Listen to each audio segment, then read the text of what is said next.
మిత్రులు వరంగల్ జిల్లా వాసి సౌరం ప్రవీణ్ కుమార్ మరి వారు మంచి సాహిత్యకారుడు, అదేవిధంగా కవి, రచయిత. మరి వీటితో పాటుగా తాను ప్రభుత్వంలో అవుట్సోర్సింగ్ ఎంప్లాయీగా ఇవాళ సమాజంలో సేవారంగం అంటే women and child welfare department ఇలా గ్రౌండ్ స్థాయిలో ప్రజలకు సేవా కార్యక్రమం చేసే గొప్ప సంస్థ.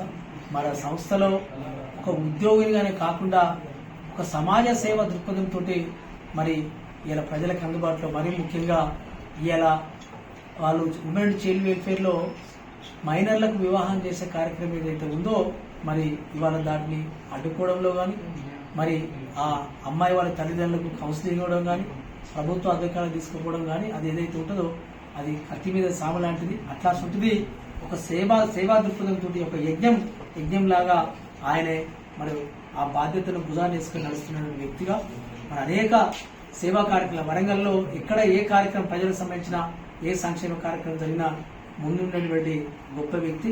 మరి వారిని Bahujan Sahitya academy national committee వారు బెస్ట్ సోషల్ వర్కర్ నేషనల్ అవార్డుకు సెలెక్షన్ చేయడం జరిగింది. ఈ యొక్క సెలెక్షన్ లెటర్ను హైదరాబాద్లోని బహుజన సాహిత్య అకాడమీ జాతీయ కార్యాలయంలో అందివ్వగా ఈ యొక్క అవార్డును డిసెంబర్ 15వ తారీఖున న్యూఢిల్లీలో నిర్వహించే బహుజన్ రైటర్స్ నేషనల్ కాన్ఫరెన్స్ లో వారికి అవార్డును ప్రదానం చేయనున్నాము.